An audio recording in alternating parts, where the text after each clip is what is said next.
এক হাতে একটি সুপ্রিম গ্রেড তলোয়ার আর চোখে এমন এক দৃষ্টি যা থেকে কিছুই লুকাতে পারে না। ইনি হলেন Dracule Hawkeyes Mihawk, a man famously known as the world's strongest swordsman. Mihawk এতটাই শক্তিশালী যে সে একাই চলে, তার কোনো ক্রু নেই। তার কাছে আছে 12টি সুপ্রিম গ্রেড তলোয়ারের মধ্যে অন্যতম আর লেজেন্ডারি ব্ল্যাক ব্লেড ইয়রু।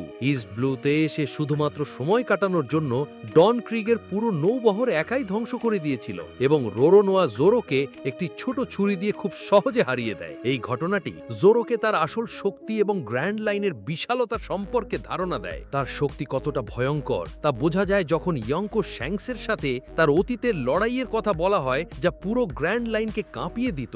মারিনফোর্ড ওয়ারের সময়ও সে তার শক্তির এক ঝলক দেখায়, যেখানে সে সামান্য চেষ্টায় একটি বিশাল বরফের পাহাড় কেটে ফেলে। সবচেয়ে অবাক করা বিষয় হলো টাইম স্কিপের সময় মিহক তার ভবিষ্যৎ প্রতিদ্বন্দ্বী জোরোকে ট্রেনিং দেয় এবং তাকে হাকি ব্যবহার করতে শেখায়।